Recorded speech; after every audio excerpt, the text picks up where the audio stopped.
start until 8 p.m. But we're live now as it is, so we're Right. good, brother. Alrighty, folks, welcome to another episode of the Above the Bar podcast. Today, our guest is Douglas Smythe with Phoenix Shaving. Now, do you like Douglas or Doug? Does it matter? Um, it doesn't really matter, actually. Okay, because I wanted to make sure because I wasn't sure if one or the other mattered. And this is actually so. Last week was our first ever live broadcast. I know. I heard a little bit of it. And we had fun with that. And then this one, I actually took the 30 seconds to create a YouTube channel. So we actually have this one will be on YouTube. So I have no idea. So my 4 fans will watch this and like be able to track it down in other locations. Yeah. So Doug here is with Phoenix Shaving, and I got to go right into the first thing. Like you have like straight up an amazing mustache and beard. I spent 20 years in the Marine Corps shaving every single day. So to me, shaving was how fast can I get it done without looking like an attempted murder victim.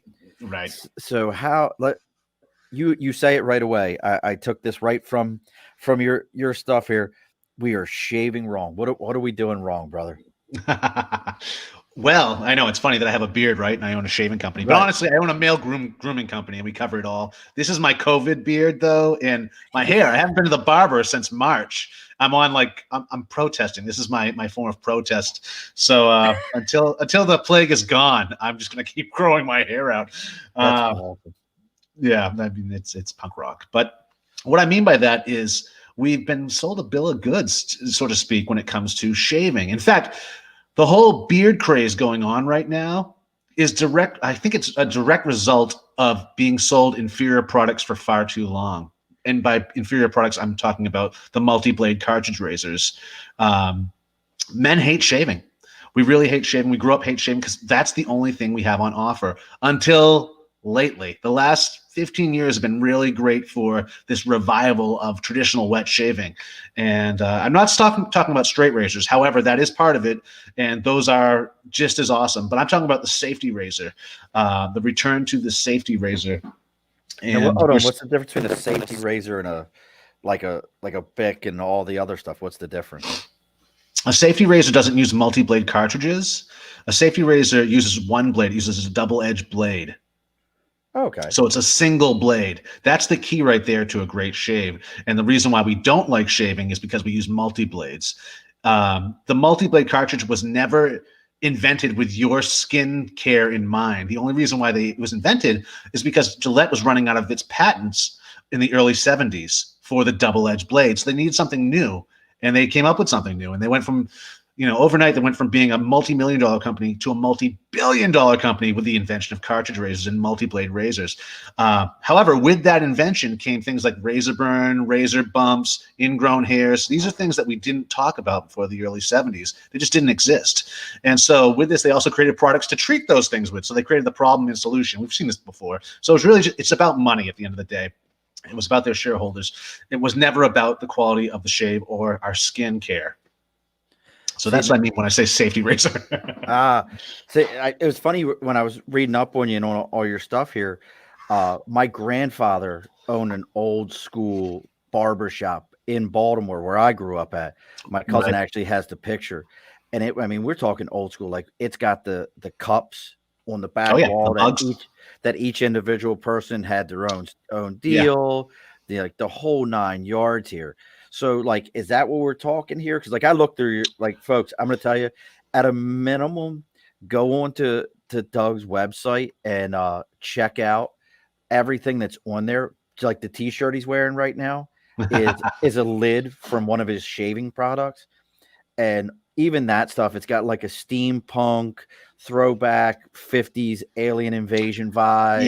Yeah. Like, it's just at a minimum, you guys have a brand there that's pretty cool.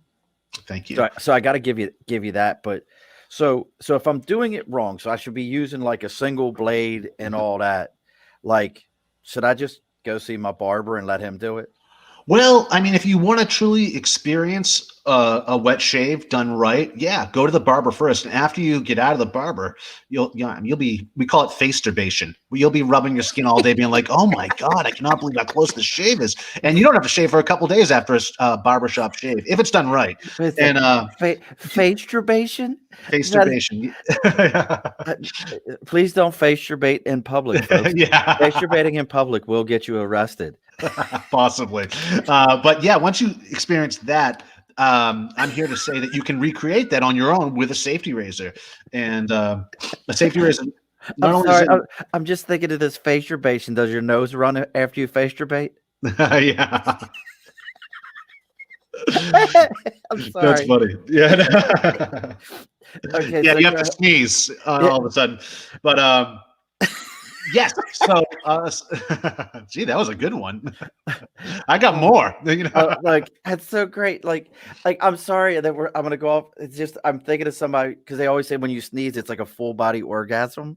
So Yes, so if you're masturbating and you're rubbing your neck in public and you sneeze, like that could be the worst thing you've ever done to yourself. it could be. It could be. I It mean, it could be the best thing you've ever done for yourself don't do it in also. church, is what it all Yeah, comes down yeah, to. don't face your bait in church. Don't do it driving. Don't do it in church. I mean, there are There's a lot of problems with face your repercussions. Yeah, thi for masturbation. this needs to However, be a new T-shirt.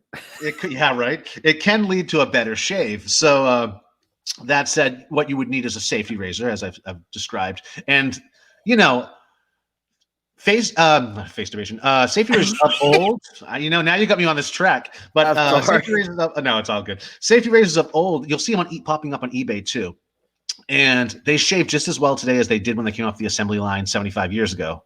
So you don't need to go spend a lot of money on these things. You can pick up antique ones on eBay, which a lot of the time shave better than the modern stuff out there. They're multi-generation heirloom type quality items that you can pass down to your kids, and this has been going on forever.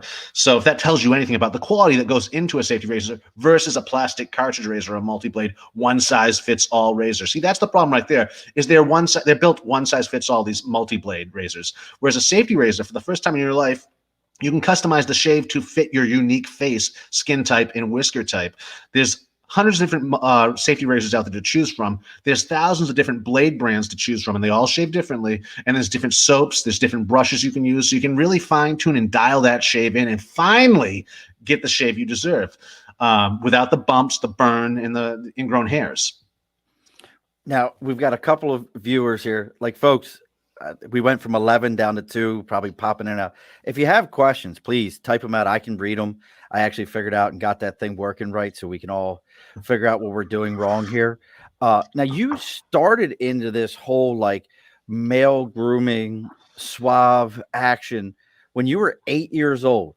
What the heck does an 8-year-old's cologne smell like, other than like mud and frogs? Rose. It's actually smelled like rose. And that, what he's talking about, folks, is I created my first perfume when I was 8 years old with a chemistry set that my folks had gotten me. I was also building bombs just like every other normal kid out there. Just, but I did happen to create, it was in the book. It was in the instructions, how to make your own perfume. And I was like, this is neat. My mother grew roses in the backyard. So that's what I had to work with. And I made a rose perfume that she still has to this day, if that tells you how good it was. But, yeah, so it was my first perfume. And granted, I got away from it for most of my life until, the last 10 years I've gotten back into it. But that was my first exposure to creating into perfuming in general. And now that's all I do day in and day out. Now, did you ever like, because this has got to be, because if I could make perfumes, this would Mhm. have to be like one of those moves for like a girlfriend, for like a holiday, trying to figure out what I'm doing here. Do you ever make anybody a perfume? Be like, look, I made this specially for you. No, no. I mean, I make so many. Over the years, I've probably created hundreds of different scents, and they're products. But actually, maybe that's not really the truth. What first got me into creating shaving soap is I was making it for myself. Okay. I'm a bay rum kind of guy. I grew up wearing bay rum and Old Spice and sandalwood. So I wanted a bay rum when I returned back to wet shaving, traditional shaving, in the early 2000s. I had this great bay rum cologne that I loved. I didn't make it. I bought it. I loved it. I thought it was the best out there, but I wanted to pair it with a shave soap and it didn't exist. No one was making a bay rum shave soap. So my hand was forced, so to speak, into learning how to make a soap. And, again, I was doing this for fun. I was taking a lot of notes as I was doing it because that's the type of person I am. I really get into that part about it, the designing part of it. And I was writing for a male grooming blog at the time. And the owner of the blog, I sent him some of my soap, and he's like, "This is awesome. This is great. When is it going on sale?" And I was like, "Sale? What are you talking? This is from me." And so right there, I was like, "Okay." And he was one of two. Another guy, the guy who wrote the book on traditional shaving, Michael Ham. I sent him some of the soap as well, and he said the same thing. Where can I get this? So I had a blog running at the same time, and I was always looking to sell ad space to people. And I started selling my own products like mustache wax. It was called howtogrowmustache.com. And so I was selling mustache wax in an effort to draw people back to the page more than actually sell mustache wax. However, it made sense when they said that, like, I should start selling shaving soap too. And so that's what I did. And it took off. It really blew up. But the story truly begins in Central America. I was I was living in going to ask you Central. about that. Like Yeah. you lived like Central America to Phoenix seems like a 180 out to me. So so like why are we leaving Central America? Like what was that like living down there? That was awesome. I mean, it was just surreal. It's very vivid in the rainforest, let me tell you. And that's where I was living. I was living in a hammock. The first 2 years, I lived in a hammock on the beach in the rainforest in Costa Rica. And Bruh.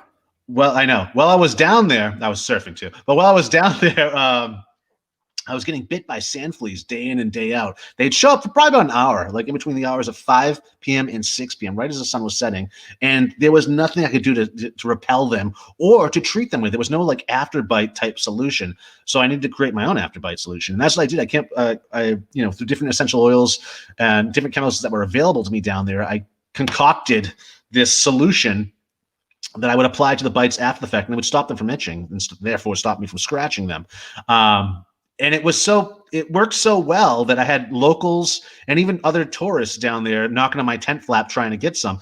And I said to myself, if I ever make it back to the States, I'm going to ship this down here for sale and see how it does. And that's exactly what happened. 4 years later, I found myself back in the United States, and I came back to a whole different United States. When I left, it was like in 2007.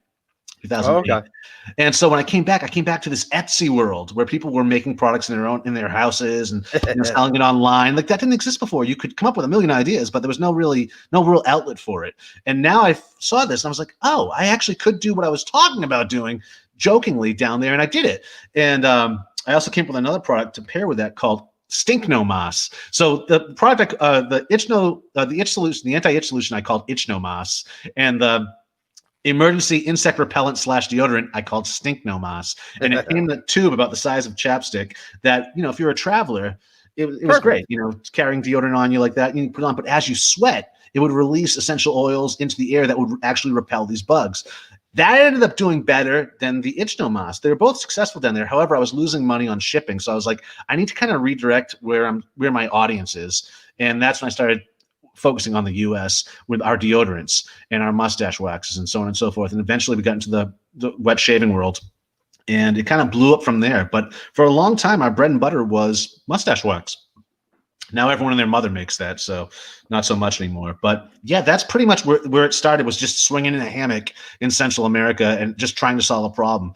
And, not much has changed. As a small business owner, I'm still solving problems. Every day is like, you're not selling a product. You're always solving problems, it seems. So you're part firefighter and everything. Oh yeah, constantly. You wear a lot of hats. One is a firefighter's hat. We could have an entire conversation. I spent 20 years in the Marine Corps, and I don't know how many of my Marine buddies have like popped on yet and disappeared and come back. But we could talk about sand fleas forever. Oh, I can imagine. Paris Island, they actually fly around with IV bags and just go ahead and like stab you. The sand fleas, they're the most ignorant. They're the most ignorant ass things you will ever meet in your life. Yeah. I always think about like they gave us Skin So Soft. Right. And that was the product to like try to keep them. And then you were like a greased pig at that point with the Skin So Soft. And Yeah, and you get a sunburn from it too because of the oils in it. It enhances the sun's effect on your skin. right, it was the worst thing for it. And I'll never forget though, we were standing in formation, getting ready to graduate from boot camp, and we're like practicing, like doing all of our stuff. And our senior drill instructor wouldn't let us use the Bates brand shoes, which are like plastic and already shiny. He made Yeah, us wear what we called broke dicks, which were leather shoes that you had to polish. polish. And Yeah, it was so ignorant hot outside that it melted the wax on wax. our shoes. But a sand flea attacked me, and it was like the Al Capone of sand fleas. Oh yeah. Brother, I won't. This So is you I know what I'm talking about. Doug. I graduated from boot camp in 1994. That sumbitch bit me right there. I still have PTSD from a sand flea. Yeah. That sand flea bit me and it jerked my neck up. And like Uh-huh. I was like, oh my God, some drill instructor just saw me do this. But it bit me and I went, Yeah. So if you Yeah. like you're missing your market if you can still make this stuff. You Yeah. could find parents with kids at Paris Island that would love to have this stuff. I will definitely consider that because I Uh, am still making the Stinknomas. I've changed the name to Outdoorsman's Friend since then. But oh, yeah, I mean that it was that kind of stuff that inspired this. A lot of people I tell this story to, it's like, really? That's how you started? I was like, no, you don't understand. Sand fleas, they're only out for an hour. It only dude. takes one to bite you, man, and you understand what I'm talking about. Oh, So I went down there one time. We had a visit, and I'm thinking about sand. You got me on the sand flea thought now. So we went from face turbation to sand fleas. yeah, well, it was bound to happen. But like the sand fleas at Paris Island, we were down there one time after I graduated, and we walked like these kids were playing in like a sandbox, like a no shit sandbox. Yeah, yeah. And as soon as they hit the sand, you saw these suckers come up out of there like it was they were ambushing these poor children. Oh yeah. Dinner Oh, time. dude, they were so horrible. So we moved now. Were you living in Phoenix and living in the Arizona area already? Is that why you moved back to there? Like, No. how did you end up in Phoenix? Because like that's a 180 from a beautiful tropical jungle. Yeah. And I got to ask this before you even get into Phoenix. So you were in Arizona or you were in Costa Rica. Mhm. Did you ever wonder about what was it, the monster of the Andes or the beast of the Andes, the serial killer? No. What? Wait a sec, you don't know about this? No, what are you talking about? The most prolific serial killer in human history, a recorded human history, short of maybe like Genghis Khan, if you want to count him as one, lived in the Andes Mountains. And like there's a whole like I'm gonna plug another podcast. If you ever get a chance to listen to the Serial Killer podcast with Ebard Thune, who's got the creepiest voice of anyone ever. He does like his voice actually sounds like Count Dracula, and he talks about serial killers. Look, one of my real close friends, Kitty, she just posted. I saw this story on Dateline. So the dude, like, I'm sorry to go off rails, like I do this. I'm very squirrel. I apologize. No. But yeah, so he was like caught, put in jail, got out of jail, killed a bunch of people, caught again. And each time he's caught, like somebody steps in. So like the one time he was like killing all these women, these young girls from the indigenous tribes in the Andes Mountains. They caught him, the tribes caught him, buried him up to his neck, and we're gonna let like the ants eat his head. The sand And fleas. yeah, there was the sand fleas were gonna eat his head. And this American missionary finds him and takes him to the police.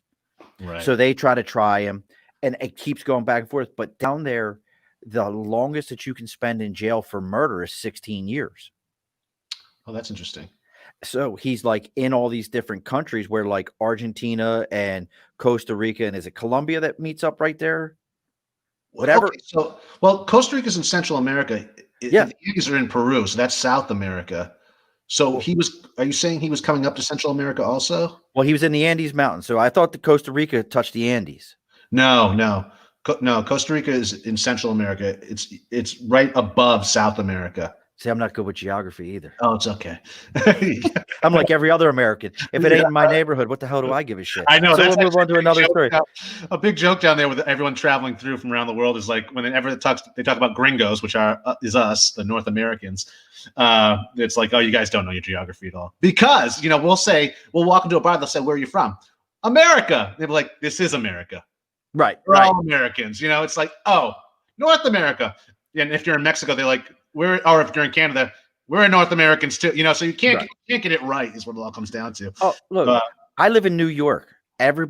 Everybody's like, "Oh, so you're in the city?" Man, I'm 2.5 hours away from the city at a good clip. Like I'm nowhere near it. So I'm sorry. So nope. Go ahead and ignore that story, folks, or go look up the other podcast that I really like. That's that one why too. I never thought about that serial killer, because he was just off my radar. He was. Yeah. I lost you. You muted yourself, Sean. Or did I mute you? I think you hit mute. Your mic's off. Oh, there you go. Can you hear me now? Yeah, you're back.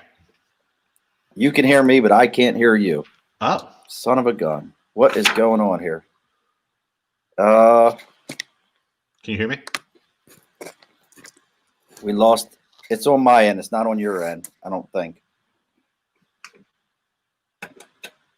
Talk for me, Doug. Hello. Testing. Test. You suck. Come on. Oh, man. Edit audio. See, this is the power of podcast, folks.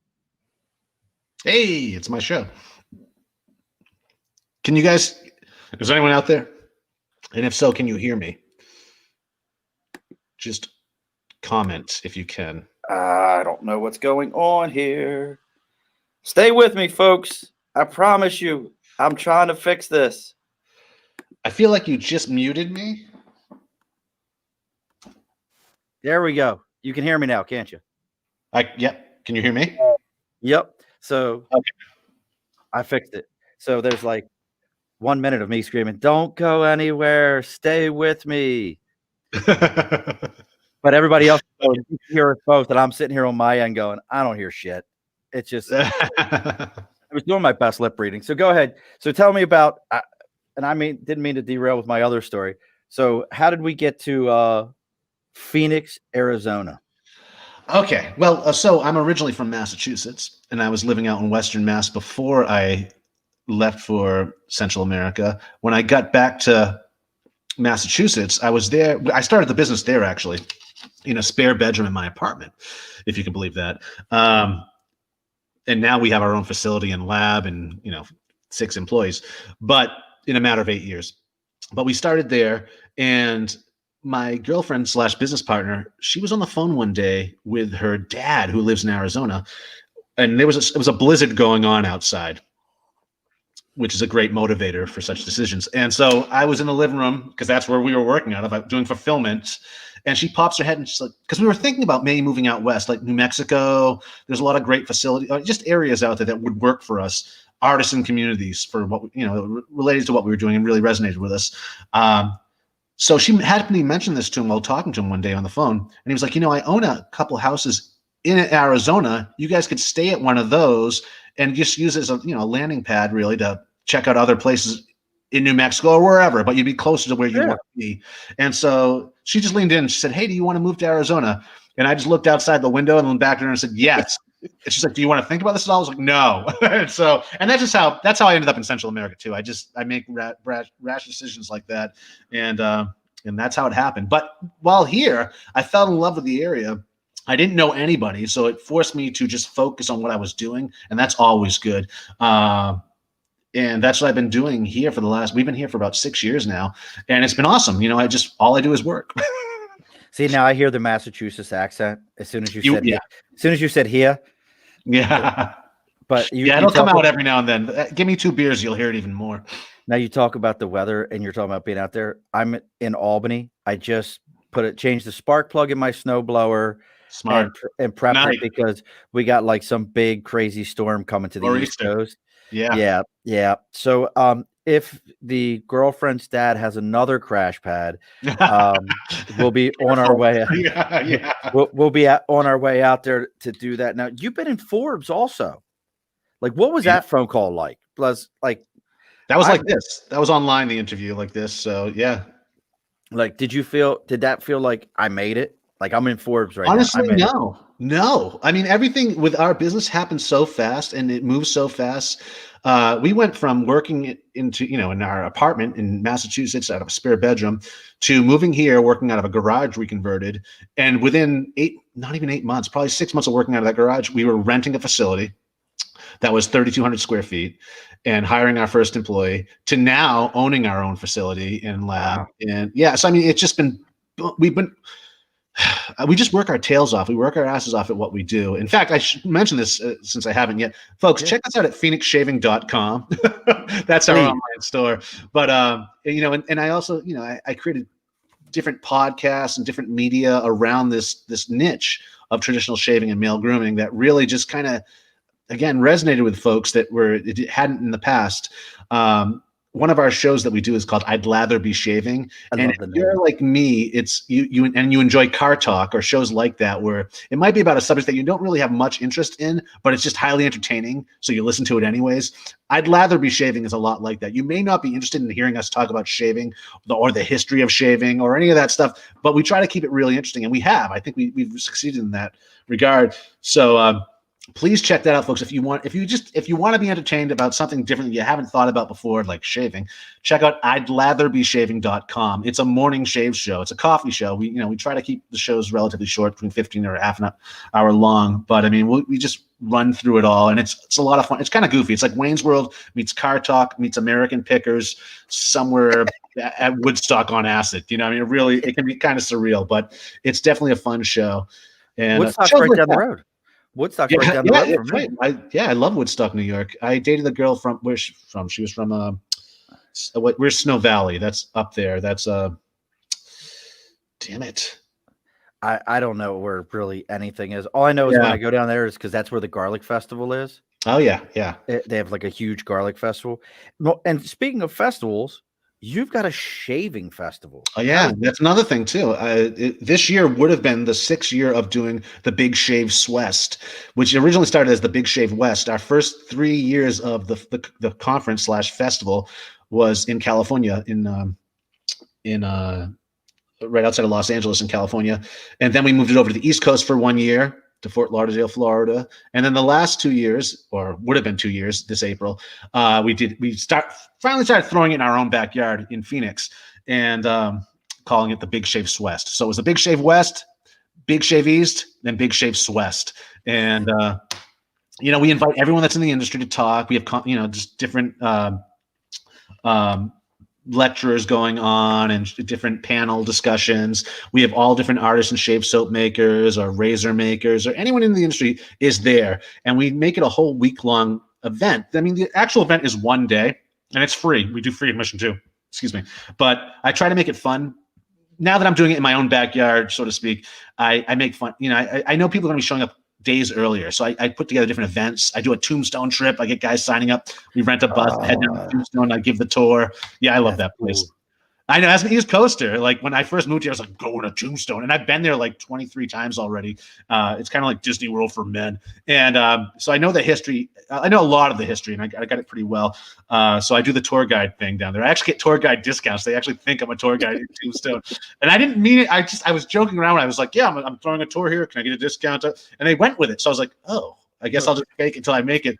So then. yeah.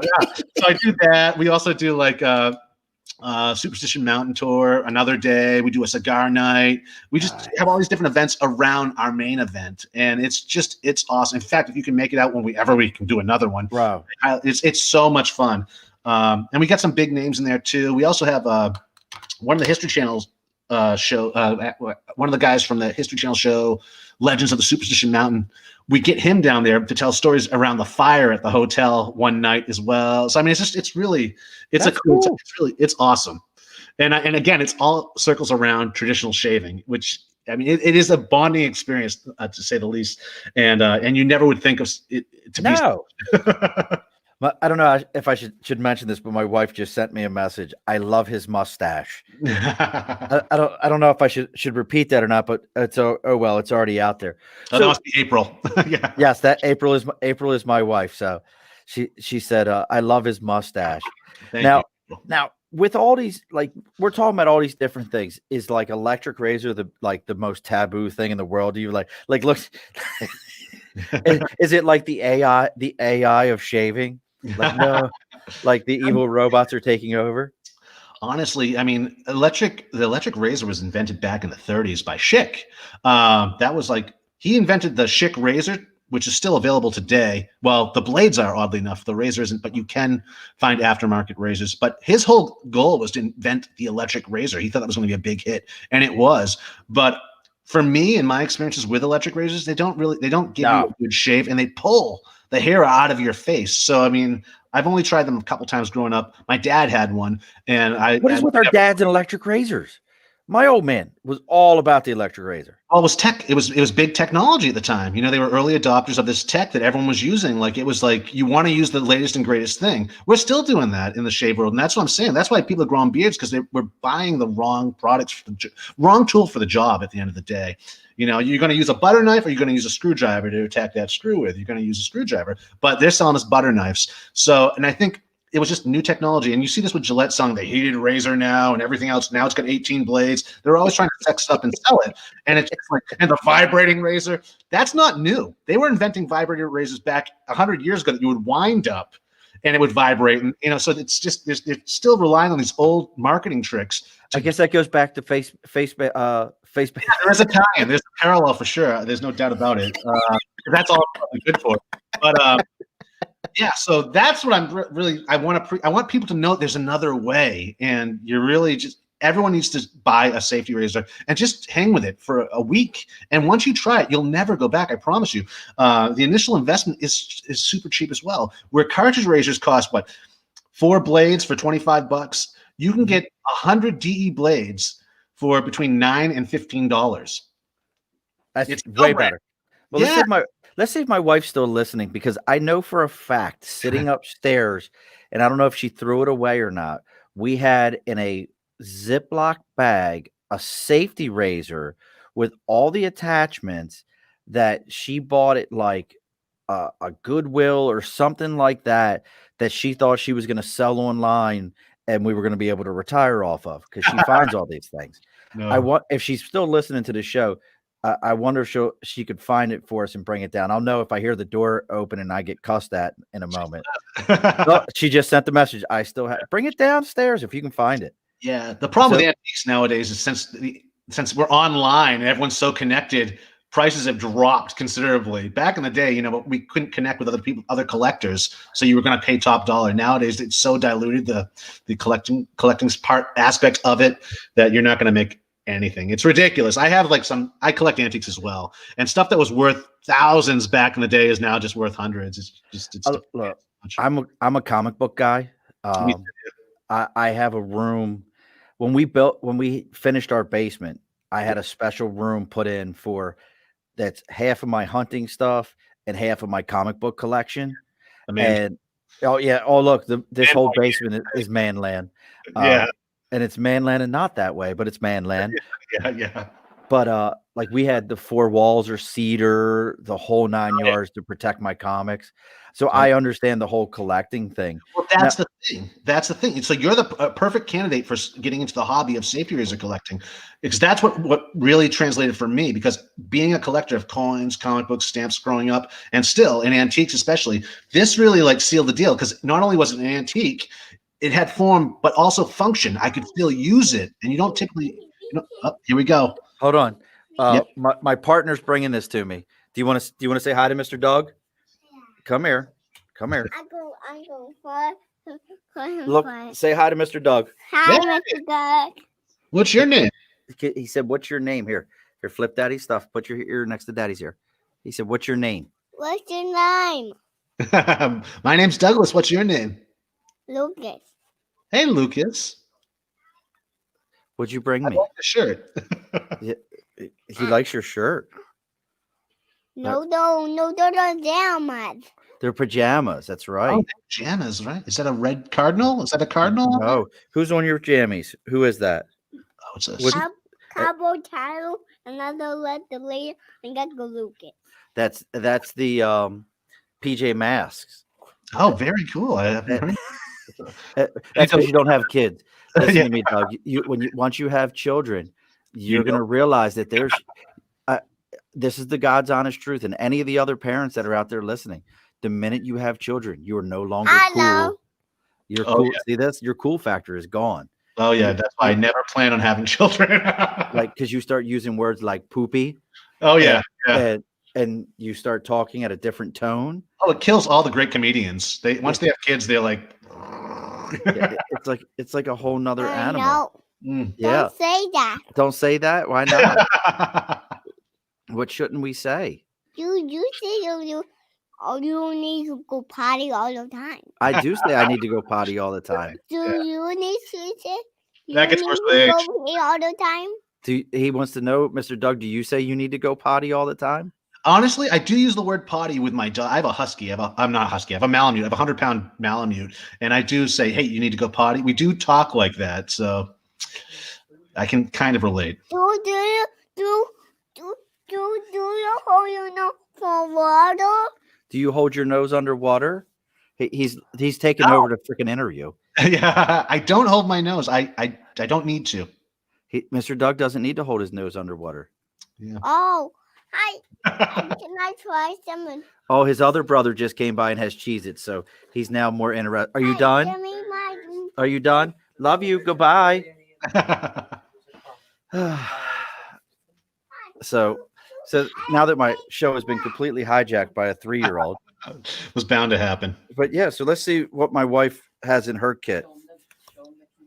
So we have like, and I actually forgot about this till you said that this is what a safety razor is. So this is ours.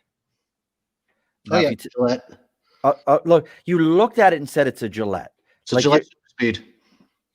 So he said it's a Gillette Super Speed, but she also has this. If you look underneath it, there'll be a date code. There'll be a letter and a number on each side of the bottom cap. Let's see. This is registered U.S. Patent Below- Office. Below that, there'll be like a letter floating, like a C, and then a Yep. number. C4. C4. So it's fourth quarter, and C. That might be 1954. So Wow. 1954 is fourth quarter. If I could be wrong, but you can just Google that. But yeah, that's the date code. That's another cool thing about these razors is they have date codes too. Oh yeah, a Rolls razor there. Now we have this one. Oh, so Wilkinson's sword. Yeah, Wilkinson's sword is another one that created the cartridge razors, the multi-blades back in 1971. They were This thing is head-to-head with wild as shit. Look at that thing. yeah. Like Yeah, that was a strop. You would strop that blade. That's not a DE blade. That's a wedge blade. So there was a leather strop that came with that. That's why it's shaped like that. There you go. And it attaches to that. So you go back and forth and it strops it for you. A lot of work went into that, but that blade would last you a lifetime. So it's one-time investment, much like a straight razor is a one-time investment. yeah, like it looks cool. I'm telling you, I would murder my own self with this thing. Yeah. But they're fun to collect. I have over 100 different vintage razors. My collection is more based on European releases, but there's a lot of, we're very Gillette heavy over here on eBay, so it's an easy collection to start. But once you do, it's a rabbit hole, my friends. I mean, So this is like a legit, like I could go buy blades for this right now. yeah, that's a butterfly. So if you unscrew the bottom right here, the silo doors will open up the top, and you drop the blade right in there. You can do it. Twist at it, that. see how it opens up. I'm telling you, I had no idea that that's how that worked. Yeah. And so my razor, this is actually one of our razors. If you look at my handle, it's based on that handle. Oh, look at that shit. Very similar. But mine is a 3-piece design. So this just comes off. And I have different color ones I sell so people can use them decoratively. And it's a different cap. So it's a 3-piece design. I actually recommend a 3-piece for people more than the silo door ones or the butterfly ones like that. And so 3 pieces where you put the blade on that, the top cap, then you close it up with the bottom cap, and then you put the handle on. And only because it's less clunky than those, so you can really get under the nose easier and whatnot. But I mean, people are especially attracted to those when they turn to safety razor shaving because it looks so cool, how it opens up and you can drop the blade in and so on and so forth. But I think for a newbie, the best way to go is to start with a 3-piece design and then maybe upgrade to that if you want to, or just collect them. They're really great razors. And again, that will shave really well. I buy some DE blades. And I recommend buying a sampler pack. I bet say you have DE blades on your site, right? Oh yeah, yep, and sample packs, different brands, because you want to find a brand that works for you. All the edges are different, so you can really fine tune with all the different components the razor to fit your face, which you couldn't do before. Now, folks, you see it ticking across the bottom here. Phoenix Shaving. Hopefully, I spelled that all correctly. PhoenixShaving.com. Take the time, go check out Doug's site. Like I said, I'll be honest with you. Even if you don't buy a shaving product, buy a T-shirt because all the designs that he's got, just like the cap art. Who does all your artwork? Is it like you just grab? Get out of here. I do the graphic design and I do the concepts and the themes and whatnot. I do the layout. I went to school for graphic arts back in the day. So I mean, I'm a graphic artist. But I mean, I do photo manipulation as well with a lot of retro stuff. So I can't claim that part, but the design wise that's what I do.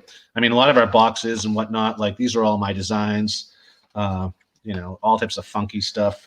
Dude, I love, I fell down a rabbit hole of your website and just kept and I was like, that's cool. Oh, look at that one. Oh, that's cool. I mean, oh, wait a sec. What's this one right here? I was loving and all the packaging and the coffee mugs and all the different stuff that you had on there. Like I said, I fell down a complete rabbit hole. Well, yeah, you don't even know the half of it. I have a whole saga going on. We've created this whole Phoenix Shaving universe with different characters that come and go. So they'll show up on different labels. Some of our sales pages turn into small novellas with continuations of a story. We have this ongoing story going on. In fact, one of our last releases from a month ago, I actually sent out a book too that I wrote with the first 50 that sold. Nice. Of the story. Yeah, it's ongoing story. I'm one of the main characters in it, so I got that going on. But yeah, it's sci-fi, fantasy. It's like Indiana Jones type stuff almost. But it's an ongoing story. So we got people, cult following that are really into what we do and the story being told, and it's just a lot of fun. I'm really just combining everything that I'm interested into the business. So that's what you got to do.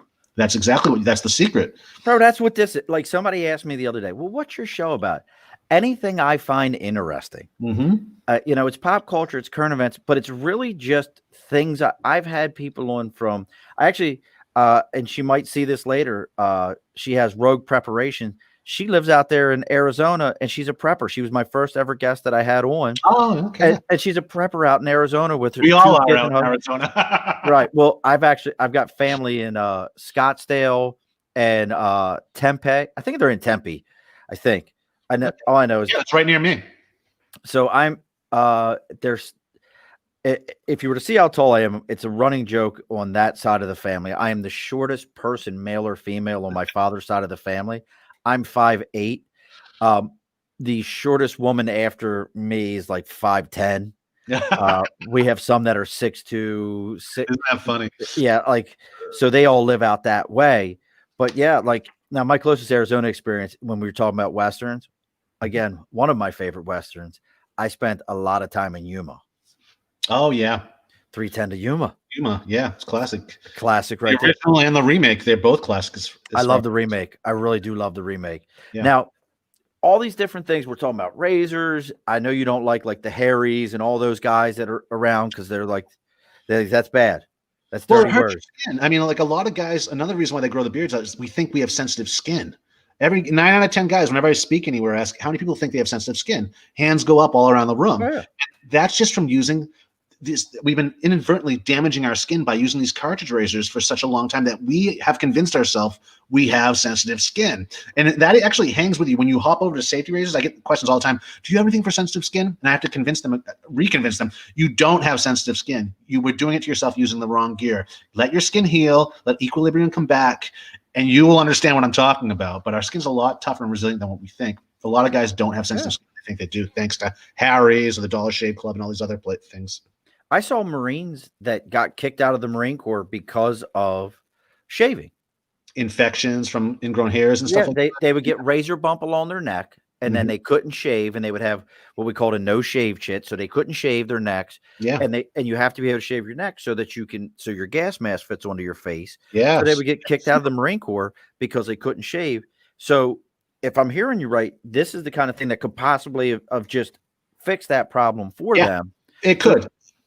And I'm not saying it would. Military. I really want to get a contract with the military because that's what Gillette had back in the day. They were, you can get World War II kits, World War I kits of shave kits. I'm talking about here. Yeah. They actually had camouflage labels on the blades too. So in case you dropped one, it wasn't going to give you away. But I mean, like, it was really well thought out what they were doing, but they had the contract. Gillette did back in the day. But yeah, this would easily solve the problem. Because I mean, if you look at photos of men back in the day, you don't see the bumps, you don't see the burns. Even jazz musicians, look at them. You don't see all the bumps or anything like that. That's caused by multi-blades, cartridge razors. The first blade lifts, second cuts, third blade lifts, fourth cut. By the time you know it, that hair hops back under the skin where it's begging to be ingrown or cause problems. So I mean, it's a no-brainer. Just as going to cause problems whether we like it or not. It's going to cause problems. So single blade is where it's at. It's because now you control the shave too. You control how many passes you do. And then you're using the brush and the soap. The brush is exfoliating. It's stimulating the skin. You see every time you go shopping, you see all these new exfoliating products for guys. They're really pushing this stuff on. You don't need that. People are over exfoliating. They're causing more problems again to their skin than they know they are. Where shaving at the end of the day is the only. I mean, this is the most exfoliating thing you can do to your face is drag a blade across it. So you're already exfoliating. You just took a layer of skin off. You're okay. Every time you drag the blade across your face, you're taking one layer of skin off. Now you add multi-blades to that, you're taking multiple layers of skin off. That's why you think you have sensitive skin, and that's where the problem starts, is dragging more than one blade across your face. Now with this, you choose how many passes you're going to do. You lather up the first time, you shave with the grain. Now you can stop there or keep going. Lather up again, and now you can go across the grain. Lather up again, and now, dare I say it, you can go against the grain. I know that's a no-no, but the only reason why that's a no-no is because of multi-blade cartridges and the stuff that came out of the early 70s. Like, that's when people started saying, don't go against the grain. Before that, with a safety razor, you can go against the grain. So 2 passes is key to it all. Anything beyond that? I do 4 passes. I do with the grain, across the grain, then I do across the grain the other way, and then I go against the grain. But I don't chase a baby butt smooth shave. A lot of guys, that's a problem too, is people, here's another secret that they don't tell you, but people will chase a shave. They still feel, hair, they go after it. You got to understand, hair on your face will absorb up to 80% of water over itself when you're shaving. That's why you use lather, to hold the hydration on your face so the hair sucks it up. It makes it fatter and easier to cut. Oh, okay. So, I had no idea. It's tricking you. When you're still feeling it there, it's because it's bloated with water. After half an hour after your shave, that'll be gone. You'll have a baby butt smooth shave. So, I mean, it's very deceiving what's going on there. And it causes us to really chase after that baby butt smooth shave. Don't. So remember to stop. Even when you still feel the hairs there, stop. Another thing to consider is how the direction your beard grows in. Everyone's beard grows in a different direction. So against the grain pass, it's going to be different for everybody. Yeah, I definitely. Mine, like, this comes down pretty good, and this goes up. I also so I know my wife is still listening, so I need your help here for a minute. Okay, we can do this. I need your help. I need you to say that dyeing your beard is a bad idea. I sell beard dye, actually. I dye mine. God damn it. I'm 45. You weren't supposed to say that, dog. You were supposed to be like, that's a horrible idea, because that's all my wife gets on me about is dyeing my beard. See, I was looking for this is natural dye I use. It's really, I mean, I had experiences with Just for Men back in the day where it was burning me under the skin, under the hair. It was like a rash, an oozing rat. It was horrible. So I started working on my own, and this one's henna. It's all natural. It's made out of henna, and we offer 4 different colors. But I love it. Because maybe I'm just vain, but I mean, you feel as good as you look sometimes. Oh man, I was really hoping there you'd be like, no, stay away from it. It's hard. What do you think? I mean, what's your thinking in regards to that? See, I just I have no problem. Like, so when I first retired out, my beard, and I wish I had a picture with me, was red. Right. I was the kid with the toe blonde hair growing up. It doesn't look towhead. I was completely toe I in. was too. I was too. Yeah, it gets So you darker. so you understand what I mean? Like, so Oh, it yeah. changed on you. Well, And then, but the thing is, I still related to that. For years I would say I'm blonde. I'm blonde. I'm not yes, blonde. People would be like, "You're I not still blonde." do I'm it. like, "Yeah, I'm dirty blonde." It's like, no, it's brown now. I do the exact same thing. Yeah. I'm like, it's blonde. I don't care what anyone has to say. Yeah, That it was that blonde. that shit's blonde as far as I'm concerned. Yeah. Now it's just getting gray. And my wife says thank you. No problem, April. But so yeah, that's just it, man. Like I've seen guys do it. Like I had a coworker who was probably about 10 years older than me, and he would use the hair dyes and the face dye, and it always just looked like Hey, somebody took kiwi to their face. yeah, it looks like a fake dye job, and that's the problem. That's another problem I have with like Just for Men. It's one solid color, whereas henna, it's natural. So it has all the different highlights, different tones. It looks Okay. more natural. It is natural. So yeah, it hits the whites and the grays. What do I need, Doug? Tell me, what do I need, bro? You need to go to my site and pick up my No Go Gray beard dye. Novo Gray. No, Okay. no Go Gray. No Go Gray. No go gray. All But right. it doesn't. It's not that solid one color. It's natural. It's all the different hues and tones of your beard, what would naturally look like. So yeah, it won't look like kiwi. No way in hell. It'd look more natural. My wife says dye it brown. And we have light brown and dark brown. So choices are yours. this dye it brown. She said. But mine, see, notice that it's see, I would have never believed that yours was dyed. Never in a million years. Like you're sitting here saying it's dyed. I wouldn't have bought into that at all. So now the other side to shaving is the newest and latest and greatest. And I can't even say latest and greatest is everyone wants to manscape, and you have like the electric, the manscaper. Look, I don't know about I don't know, like getting that. Whenever I get into boys, this is like been the latest question for interviews I've been doing lately. It always goes to manscaping, and yeah, I mean, you could use a safety razor if that's your thing. This is definitely it's called a safety razor for a reason. One, it's just one blade, and it has a bar, that safety guard right there. So I mean, these are designed to. An idiot can use this. You're not going to cut yourself. You'll have a hard time cutting yourself with it, say the least. So no, it's like anything else. Once you learn it.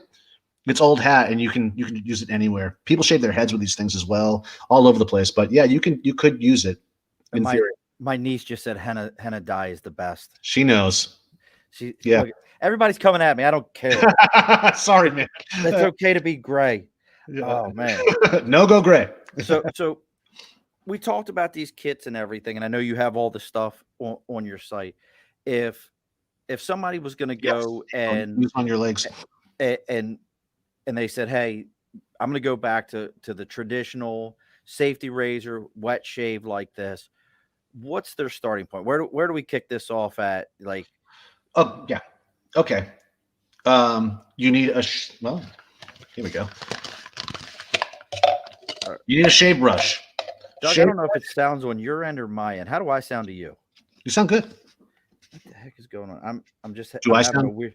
You sound like testing, test. Like no, it sounds like it's crackly on my end.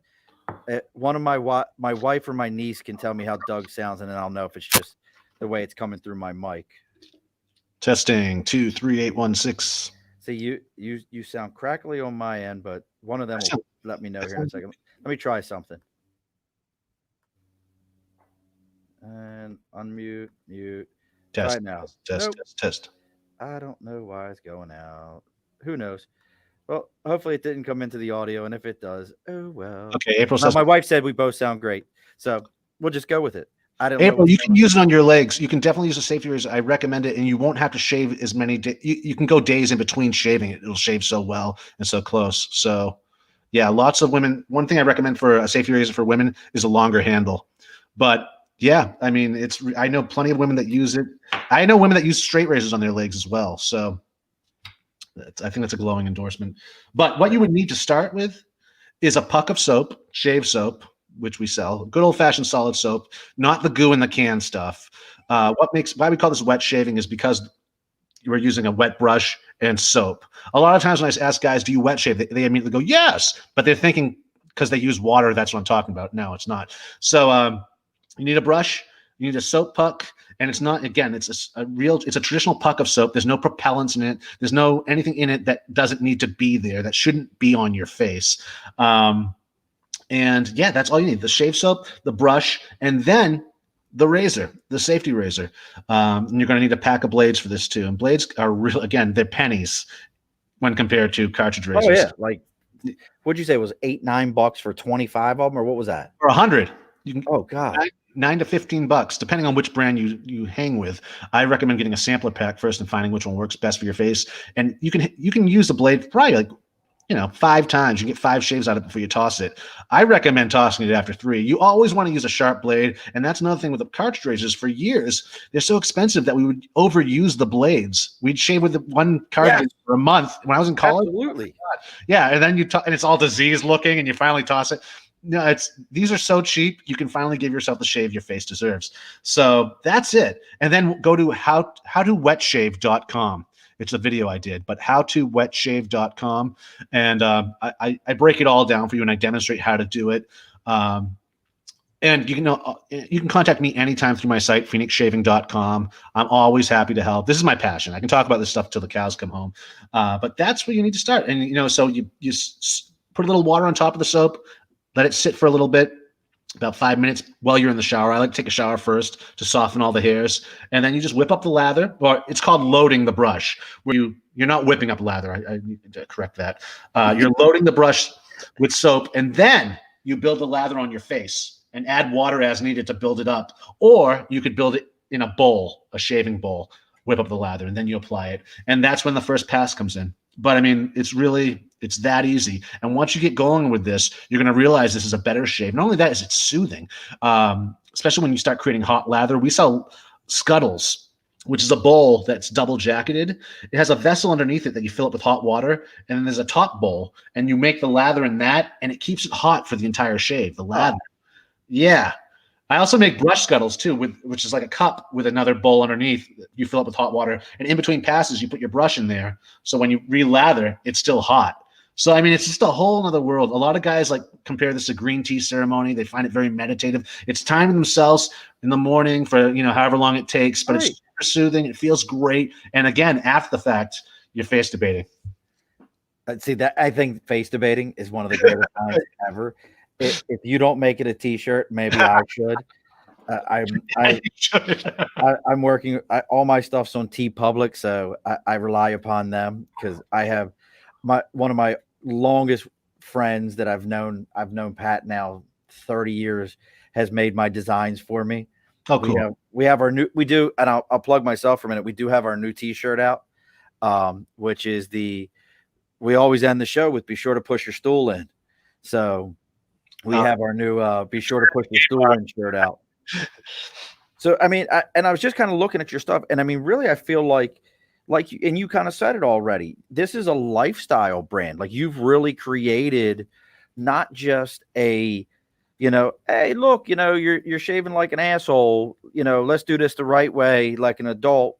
You can do this. You don't have to look like you nicked yourself all up. You can do it the right way. You've really created a lifestyle brand for people to get out there and kind of do something with. Oh yeah. Yeah. No, it's definitely, it's fun too. It's more than just shaving is what I say. I mean, and especially what we're going for with, theme wise, we're into the atomic age, like retro sci-fi thing. I mean, it's really, it's a lot of fun, but again, it's really, once you try it, you'll never go back to cartridge razors or multi-blades, and you're not going to grow the beard as much. I'll say that too. Because even though I have a beard, I'm still shaping it every day. I shave every day. Yeah, exactly. So you get it. Well, people will say, you sell shaving. How am I going to trust you? You got a beard. It's like, no. It's different. It's like when I had a mustache. I had a mustache back in the day, and they'd be like, why do you have a mustache, but you sell shaving gear? And it's like, dude, you can't have a mustache unless you're shaving. You got to release the beast here. So, I've heard it all. So I'm a little defensive in that case. Look, I get it. I completely get that. You definitely, it's one of those kind of things where people don't understand that. Like, I promise you, when I retired, I was like, I'm never going to shave again. I'm done with shaving. I've been doing it for 20 years. I had buddies that had like these great big beards and all this stuff. And, one of my favorite T-shirts in the world, if you probably have seen it, and it lists what level your beard is at, all the way down to wizard at the bottom of the t-shirt. Oh, no, I haven't seen that. Oh, bro, it's like the greatest t-shirt. It's like one of them says like lumberjack, and then it says like it's all this, and like way down at the bottom it just says wizard. Wizard. It's like the greatest t-shirt. That is But good. I really thought like I'm not gonna ever shave again. Like I'm good now. Like this is gonna be my thing. I can grow this beard out. And then I found myself, like you said, well, now I need to trim this up. Now it's like way down into my neck. Yeah. It's all up in here. I don't want it all up on my cheekbones and all that. You look like Planet of the Apes when you go that route. And neck beards, I can't stand neck beards. So yeah, it wasn't that was never gonna happen for me. Now you and we'll get ready to wrap this up here in a minute. Like you do have a beautiful, like yours is all trimmed up. Is there any like trends like that you wish would come back? Well, honestly, they're all back. They're back. I mean, there's so much. When I first started my blog, How to Grow a Mustache, 10 years ago, I was going to the competitions and whatnot. And actually, they're late. They're late to the game still, because in Europe, all these beard competitions were really? in the 90s and whatnot. Yeah, Americans, us gringos, we kind of ruined it. I mean, we they had it really classy over there, and then you bring it over here and it's like all beer and actually I was pissed off at a lot of them because I make mustache wax. I take mustache wax very seriously. And what those competitions and TV shows did to folks is they had them using it wrong.